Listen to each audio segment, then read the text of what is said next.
मित्रांनो, निसर्गाचा न्याय अटल असतो. तो ना वेळेआधी येतो ना वेळेनंतर.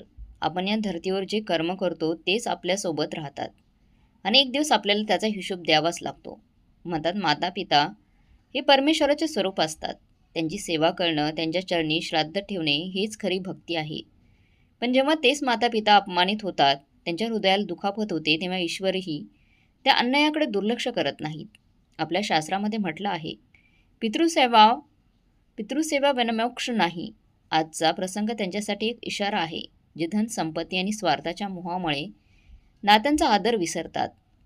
मित्रांनो, ही कथा आपल्याला शिकवेल की जेव्हा माणूस आपल्या कर्तव्यापासून दूर होतो, तेव्हा फक्त त्याचं वर्तमानच नाही, तर त्याचे भविष्यही अंधकारमय होते. मित्रांनो, आपण बरेच जण जाणतो की या संसारात काहीही स्थायी नाही. फक्त आपली कर्मच आपल्याबरोबर राहतात आणि आपल्या भाग्याची निर्मिती करतात. जर आपली कर्म शुभ असतील तर त्याचे फळ आनंददायक येतं आणि सुखदायक येतं. सुखदायक असेल, पण जर आपण आपल्या जीवनात कोणासोबत अन्याय केला, विशेषतः मातापित्यांसारख्या पूजनीय नात्यांसोबत, तर ईश्वराचा न्याय उशिरा का होईना पण येतोच. चला, या कथेद्वारे आपण जाणून घेऊया की लालच आणि स्वार्थामुळे संपूर्ण कुटुंब कसं उद्ध्वस्त होऊ शकते आणि एका पित्याचे दुःख निसर्गाच्या जळाला कसे हाक देते. शेवटपर्यंत जोडलेले राहा, कारण यामध्ये एक असा दिव्य संदेश आहे जो तुमच्या जीवनाला नवी दिशा देऊ शकतो. चला तर कथा सुरू करूया. पण पुढे जाण्याआधी मी तुम्हाला सांगू इच्छिते की गरुड पुराणात म्हटले आहे की कथा किंवा शिकवण जर मध्येच सोडली तर ती पापाच्या श्रेणीत येते. म्हणून तुम्हाला विनंती आहे की हा व्हिडिओ, ही कथा शेवटपर्यंत नक्की पहा. आणि जरी तुम्ही सनातनी असाल तर व्हिडिओला लाईक करून चॅनलला सबस्क्राईब करायला विसरू नका. चला तर कथा सुरू करूया. मित्रांनो, शशिकांत जोशी यांचे घर जुन्या आठवणींनी भरलेले होते. महाराष्ट्रातील एका छोट्या शहरात वसलेले हे घर, जिथे त्यांनी त्यांच्या पत्नी सुमतीसोबत अनेक दशके आनंदाने घालवली होती, आता ते अगदी सुनसान वाटू लागले होते. हेच ते घर होते जिथे शशिकांत यांनी आपल्या चारही मुलींचे बालपण पाहिले होते. याच घरात त्यांनी त्यांच्या मुलींबरोबर खेळताना, हसताना आणि जीवनातील प्रत्येक आनंद अनुभव घेतला होता. शशिकांत जोशी सैन्यातून निवृत्त झाले होते. त्यांच्या चेहऱ्यावर नेहमीच एक कठोर शिस्तबद्ध भाव असायचा, पण त्यांच्या हृदयात कोमलतेची एक खोली होती. ते अतिशय कुटुंबवत्सल व्यक्ती होते आणि त्यांच्या जीवनात सर्वात मोठा आधार होता त्यांची पत्नी सुमती. सुमती फक्त त्यांची पत्नी नव्हती, तर त्यांची खरी सखी, मार्गदर्शक आणि सर्वात मोठा आधारस्तंभ होती. शशिकांत आणि सुमती यांना 4 मुली होत्या: अश्विनी, निशा, पल्लवी आणि निकिता. चारही मुली त्यांच्या स्वतःच्या जीवनात व्यस्त होत्या. लग्नानंतर त्या वेगवेगळ्या शहरात राहायला गेल्या होत्या. शशिकांत आणि सुमती याला नेहमीच आपले नशीब समजून स्वीकारले होते. शशिकांत नेहमी आपल्या घराच्या छोट्याशा बागेत बसून सुमतीसोबत घालवलेल्या क्षणांना आठवण बसत. बागेत लावलेल्या आंब्याची आणि पेरूची झाडे त्यांनीच लावली होती. सुमती या झाडांच्या सावलीत तासनतास बसत असत, कधी पुस्तक वाचत तर कधी शशिकांतसोबत चहा घेत. एके दिवशी शशिकांत त्या झाडाजवळ बसून बडबड करत होते. आठवते का सुमती, जेव्हा तू म्हणाली होतीस की हे झाडं आपल्या मुलींप्रमाणे आहेत, जितकी मोठी होतील तितकीच जास्त सावली देतील. त्यांच्या डोळ्यात पाणी आलं होतं, कारण सुमती आता त्यांच्यासोबत नव्हती. सुमतीचे निधन अचानक झालं होतं. एका रात्री त्यांना छातीत तीव्र वेदना झाली आणि रुग्णालयात पोहोचण्याआधीच सर्व काही संपलं. हा अपघात शशिकांत यांच्यासाठी असा धक्का होता की ज्यातून ते कधी सावरू शकले नाहीत. त्या दिवसानंतर घरात सन्नाटा पसरला. सुमतीच्या जाण्यानंतर शशिकांत यांनी आपल्या मुलींकडून फारशी अपेक्षा ठेवली नाही. मुली फोन करत असत, पण बहुतेक संवाद केवळ औपचारिक असायचा. त्या त्यांच्या स्वतःच्या आयुष्यात व्यस्त होत्या. एक दिवस शशिकांत यांना त्यांच्या मोठ्या मुलीचा, अश्विनीचा फोन आला. पप्पा, तुम्ही एकटे राहता का? आम्ही तुम्हाला सांगितलं होतं की तुम्ही आमच्याकडे या. शशिकांत यांनी उत्तर दिलं, एकटे पण वाईट नाही बेटा. तुझ्या आईच्या आठवणी माझ्यासोबत आहेत. त्या माझा वेळ घालवण्यासाठी पुरेशा आहेत. त्यांनी एक हलकेसे हसून बोलणं संपवलं. अश्विनीने लगेच तिच्या बहिणींना याबद्दल सांगितलं. चौघींनी मिळून निर्णय घेतला की पप्पांना अशा प्रकारे एकटं राहू द्यायचं नाही. त्यांनी ठरवले की पप्पा त्यांच्या घरी 2-2 महिने राहतील. जेव्हा मुलींनी हा निर्णय शशिकांत यांना सांगितला, तेव्हा त्यांनी स्पष्टपणे विरोध केला. मी माझं घर सोडून कुठेच जाऊ शकत नाही. या घरात तुझ्या आईचा आत्मा आहे. मला प्रत्येक कोपऱ्यात ती जाणवते. शशिकांत यांनी भावूक होत सांगितलं.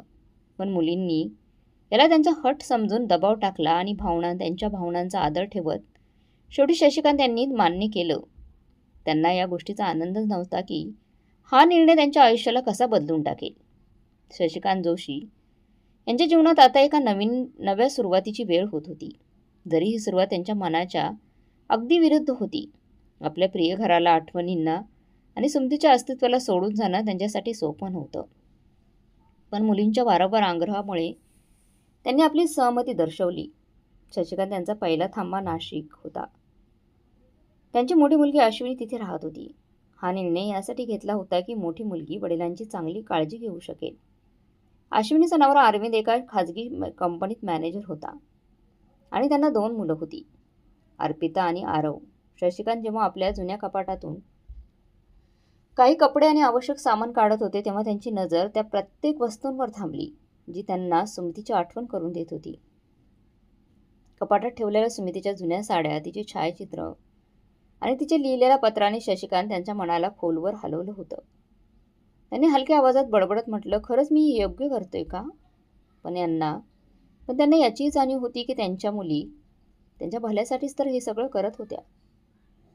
सकाळचा सूर्य उगवल्यावर अश्विनीचा मुलगा आरव नाशिकहून त्यांना घेण्यासाठी आला. कारमध्ये बसताना शशिकांत घराच्या उमट्यावर थांबले आणि शेवटची एक नजर पूर्ण घरावर टाकली. त्यांच्या डोळ्यात पाणी आलं होतं, पण त्यांनी आपल्या अश्रूंना पुसलं. पप्पा, तुम्ही काळजी करू नका. नाशिकमध्ये तुम्हाला चांगलं वाटेल. तिथे सगळे तुमची काळजी घेतील. आरवने आश्वासन दिलं. नाशिकला पोहोचल्यावर अश्विनी आणि तिच्या कुटुंबाने शशिकांत यांचं जोरदार स्वागत केलं. जसे ते घरात पाय ठेवतात तशी अर्पिता धावत येऊन तिच्या नानांच्या गळ्यात पडते. नाना, तुम्ही आमच्या घरी यायला इतके दिवस का लावले? अर्पिताने तक्रारयुक्त स्वरात विचारलं.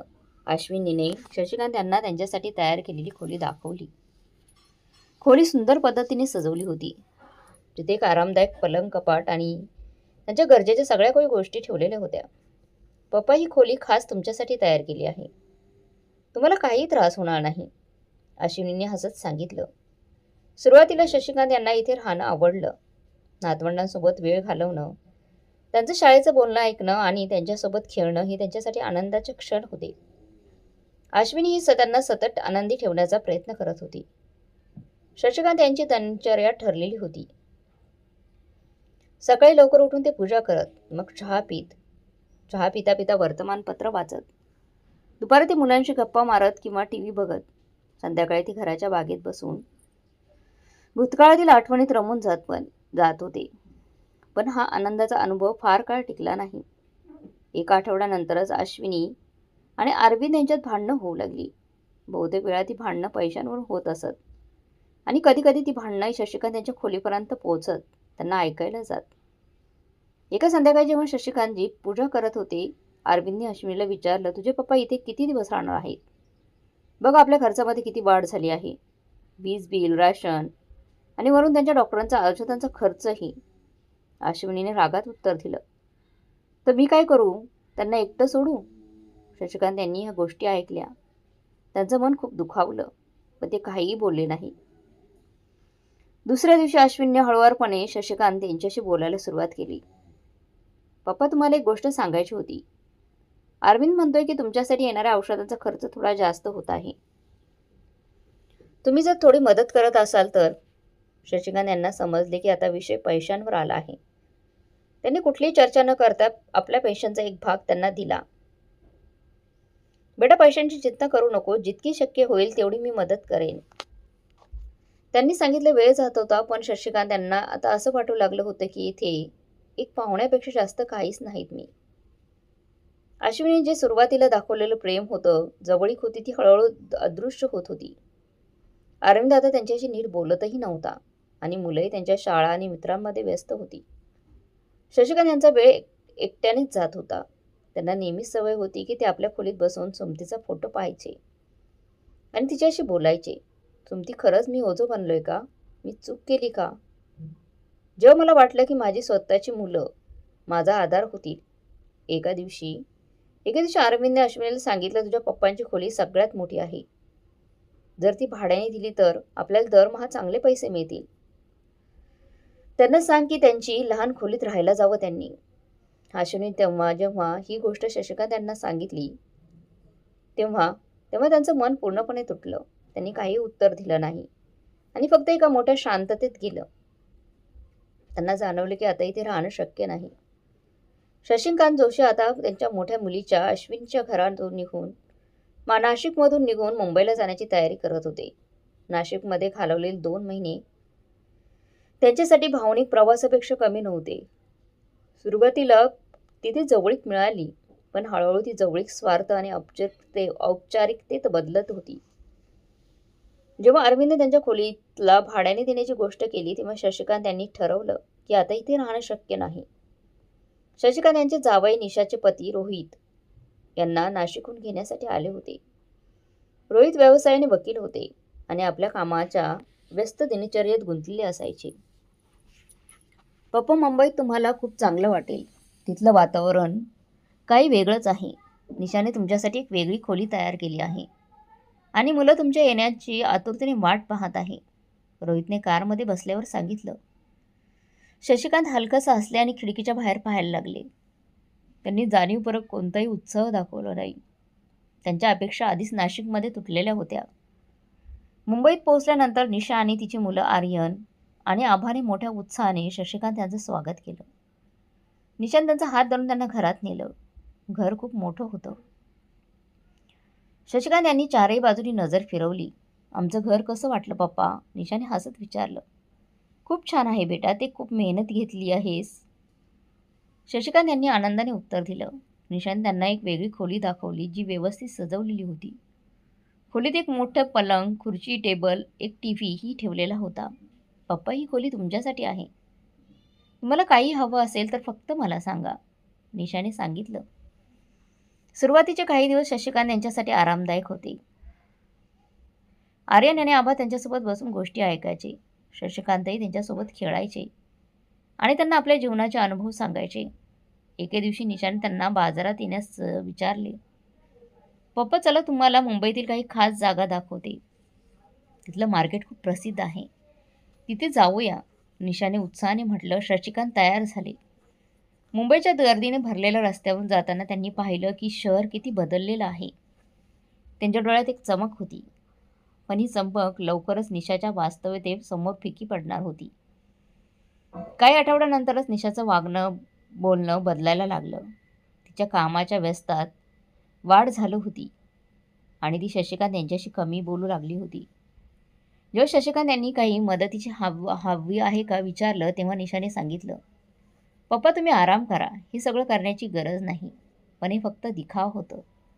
खरं तर निशा हळूहळू दाखवू लागली की शशिकांत तिथे फक्त पाहुणे आहेत, त्यापेक्षा अधिक काहीच नाहीत. एके दिवशी जेव्हा शशिकांत त्यांच्या खोलीत बसून सुमतीचा फोटो बघत होते तेव्हा निशा खोलीत आली. पप्पा, मला तुमच्याशी एक गोष्ट करायची आहे, निशा थोडं संकोच करत म्हटलं. हो बेटा, बोल, काय झालंय? शशिकांत यांनी सहज विचारलं. पप्पा, मुंबईत राहणं महाग आहे. इथे मुलांच्या शिक्षणाचा खर्च, घराचं भाडं आणि बाकी खर्च खूप जास्त होत आहेत. जर तुम्ही थोडी आम्हाला पैशांची मदत केली तर आमच्या अडचणी सोप्या होतील, निशाने हळू आवाजात सांगितलं. शशिकांत यांनी काही न बोलता त्यांच्या पेन्शनचा मग एक भाग तिला दिला. त्यांना हे समजायला वेळ लागला नाही की निशाही पैशांसाठी त्यांच्याजवळ आहे. एके संध्याकाळी रोहितने निशाला सांगितलं, पप्पांचं इथं राहणं आता कठीण होतंय. आपलं घर मोठं आहे, पण एका खोलीचा खर्च आपण आता झेपू शकत नाही.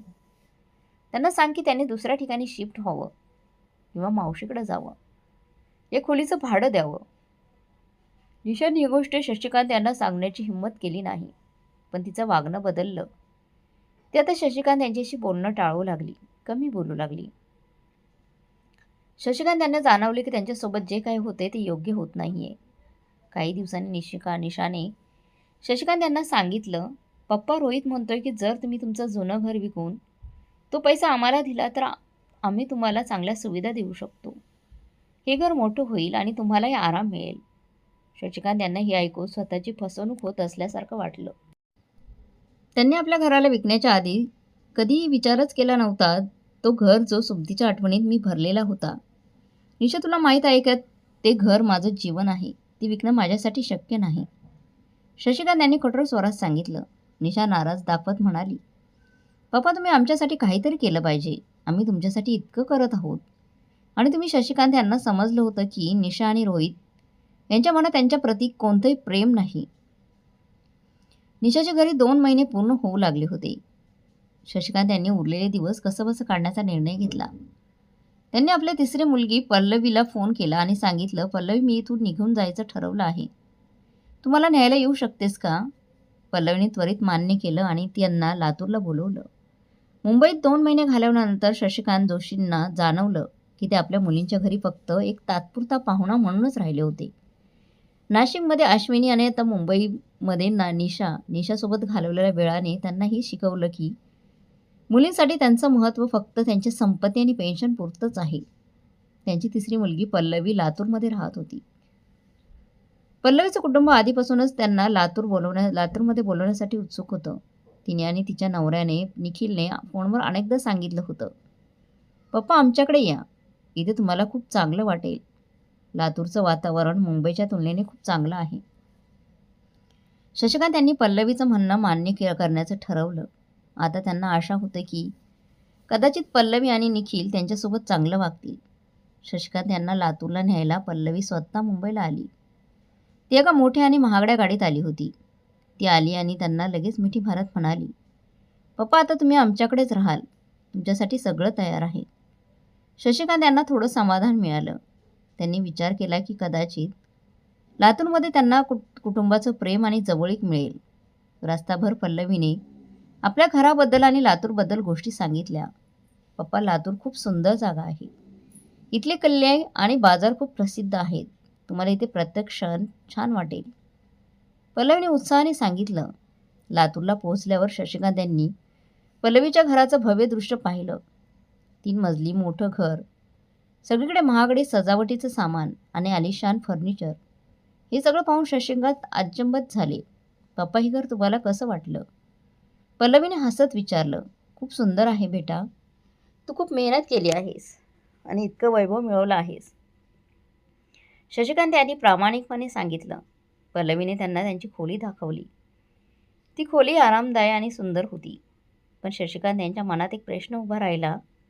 इतकं मोठं घर आणि इतकं महाग सामान, पल्लवी आणि निखिलचं उत्पन्न इतकं जास्त आहे का? प्रारंभीचे काही दिवस खूप छान गेले. पल्लवी नेहमी त्यांच्यासोबत असायची. ती त्यांना लातूरच्या पर्यटन स्थळांना घेऊन जायची. पल्लवीचा 12 वर्षाचा मुलगा आनंद आपल्या नानांशी खूपच जवळचा झाला होता. तो सतत त्यांच्यासोबत राहायला उत्सुक असायचा. नाना, तुम्ही मला जुन्या काळाच्या कथा सांगाल का, जशा तुम्ही आईला सांगितल्या होत्या? आनंदाने उत्सुकतेने विचारले.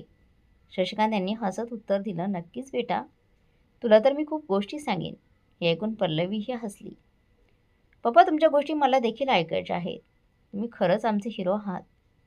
शशिकांत यांचे हृदय वितळलं. त्यांनी विचार केला की कदाचित पल्लवीने खरंच त्यांना सच्च्या मनाने आपल्या घरी बोलवलं आहे. पण मित्रांनो, जसे जसे दिवस जाऊ लागले, पल्लवी आणि निखिल यांचा खरा स्वभाव समोर येऊ लागला.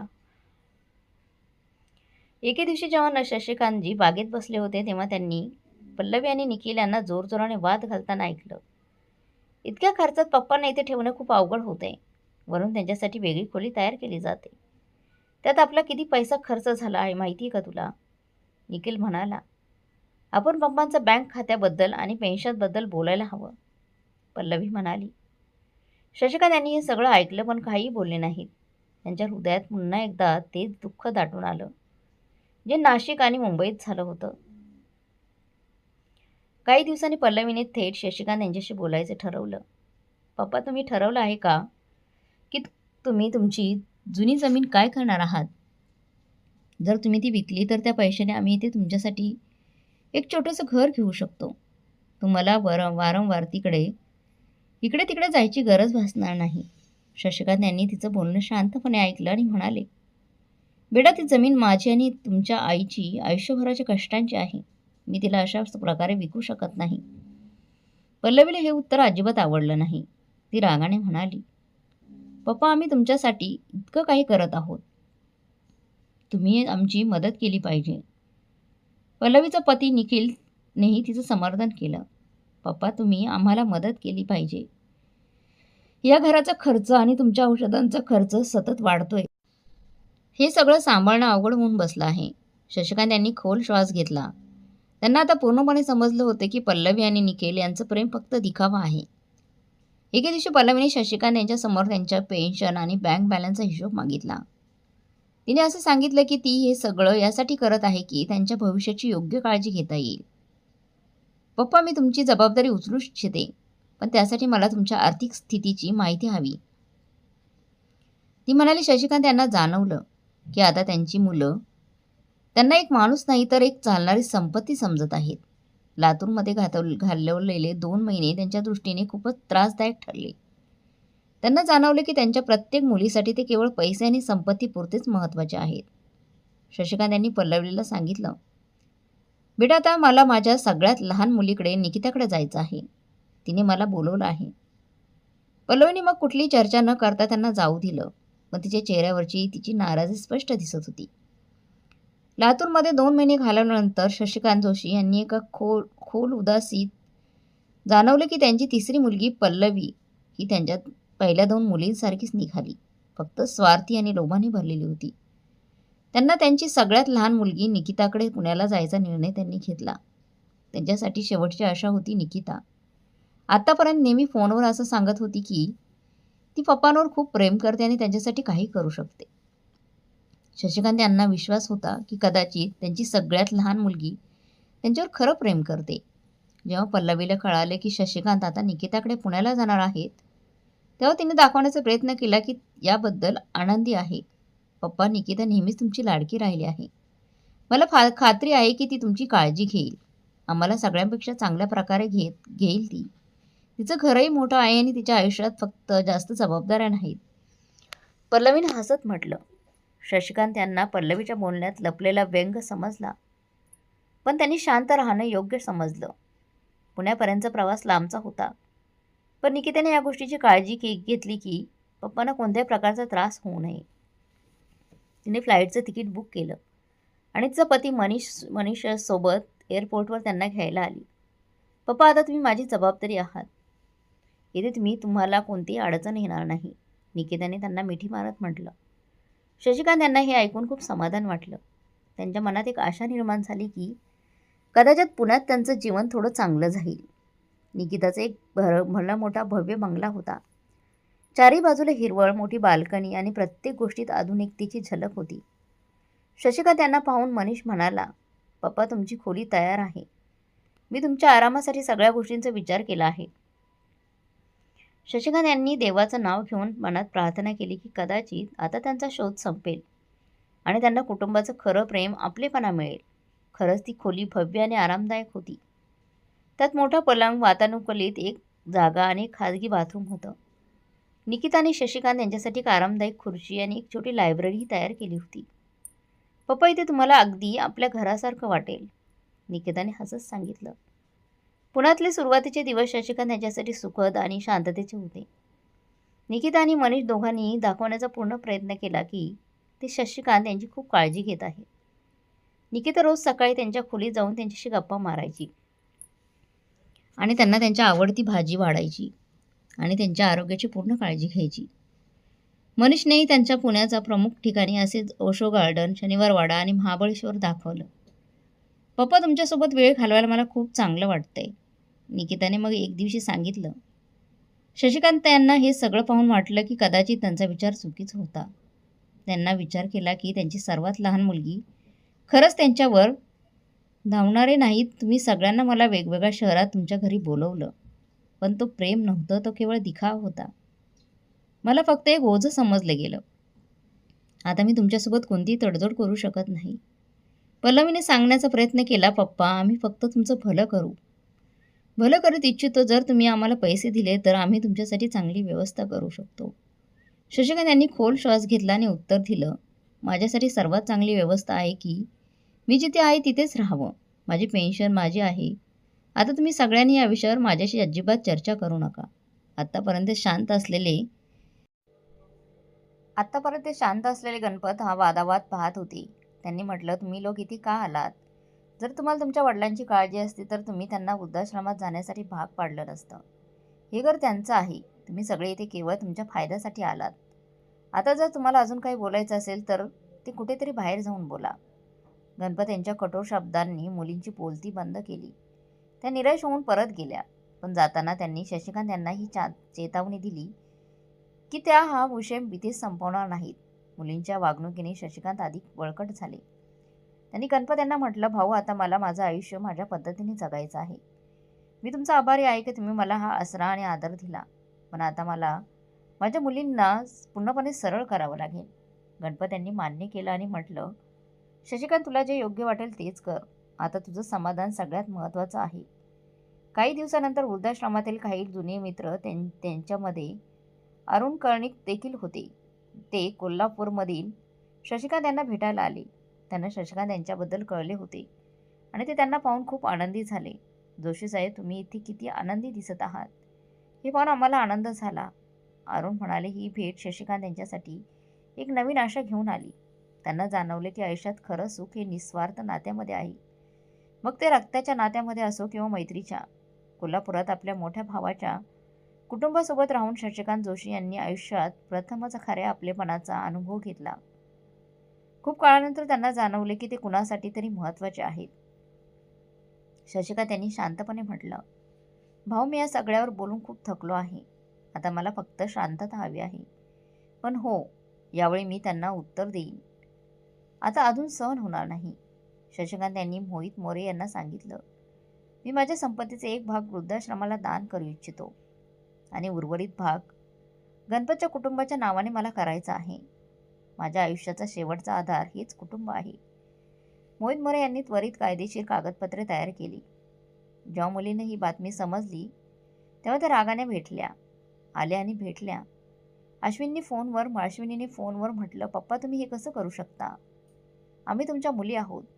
तुमचं सगळं आमचं आहे हो. आमचा हक्क आहे. शशिकांत यांनी शांत स्वरात उत्तर दिलं, बेटाप्रमाणे दिलेली प्रत्येक गोष्ट हक्क असते. पण जी गोष्ट जबरदस्तीने घेतली जाते ती हक्क नाही, ती जबरदस्ती असते. मी तुम्हाला जन्म दिला, तुमचं संगोपन केलं.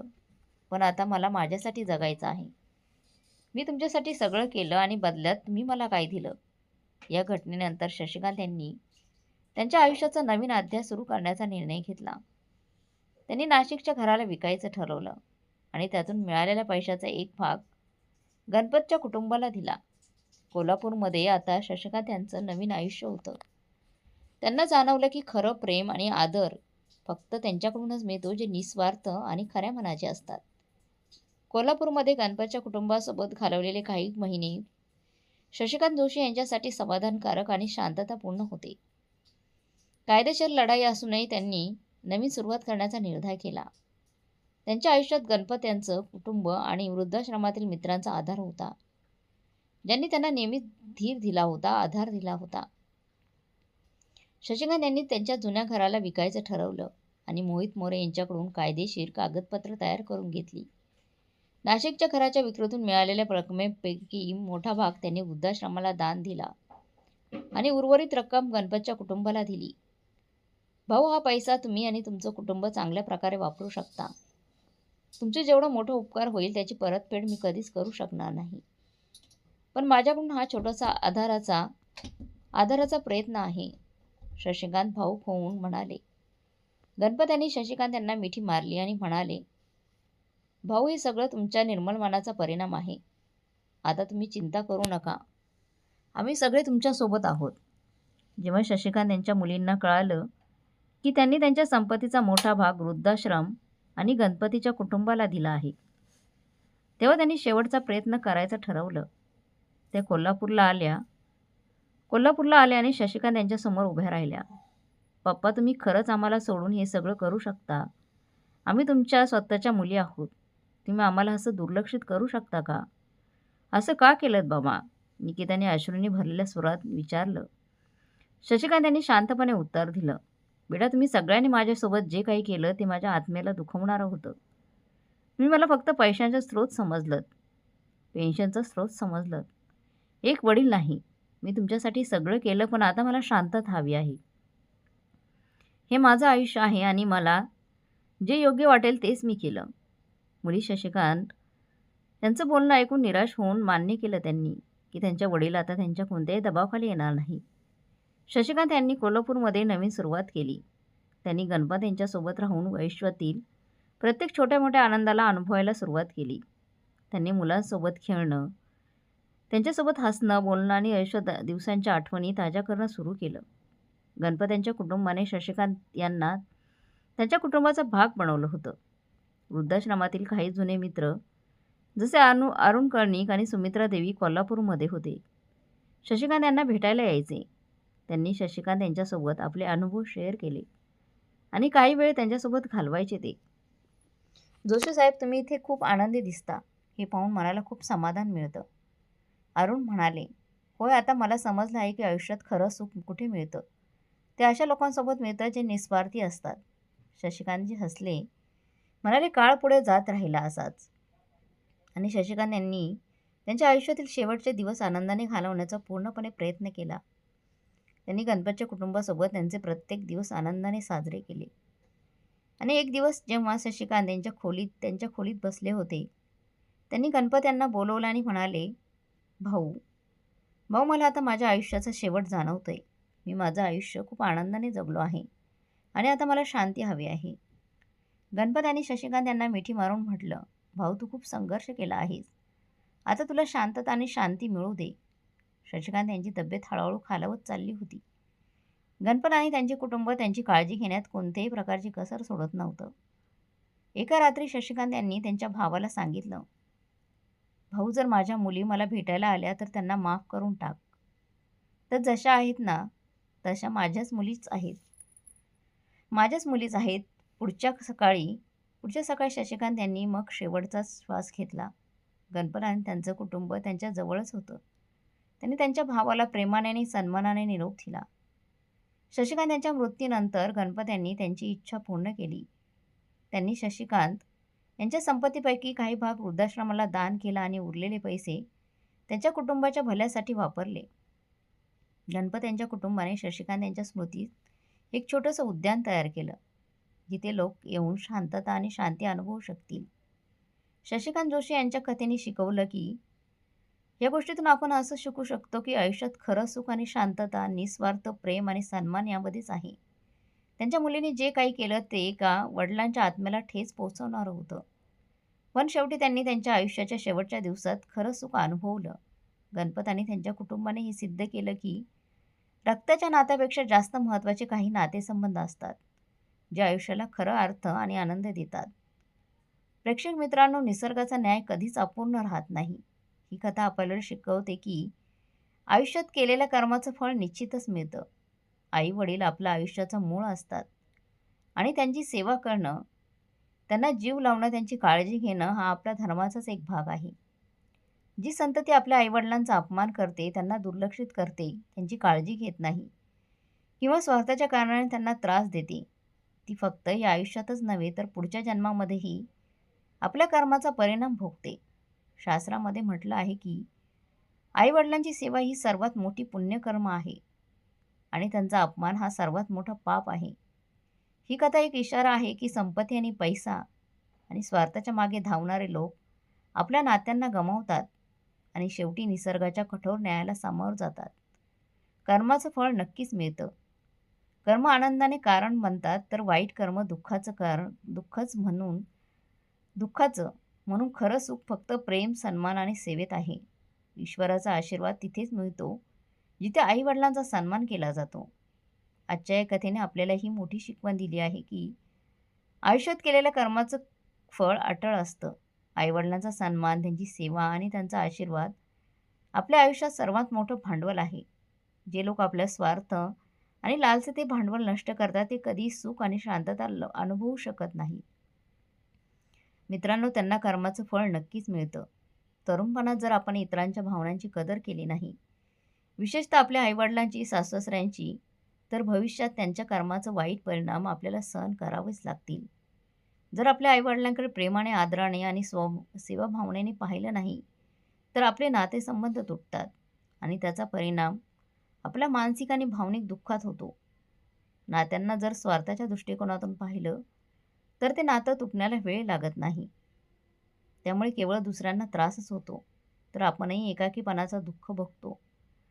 तरुणाने आपल्या कर्माबद्दल नेहमीच सावध असायला हवं, कारण आयुष्याच्या उत्तरार्धात तेच कर्म आपल्या आयुष्यावर परिणाम करतात. जीवनात सन्मान, प्रेम आणि आदर कायम ठेवणं हेच खरं सुख आहे. खरं आहे ना? मित्रांनो, तुम्हाला काय वाटते कमेंट बॉक्समध्ये नक्की कळवा. आणि आजची कथा चांगली वाटली असेल तर लाईक, शेअर, सबस्क्राईब नक्की करा. धन्यवाद.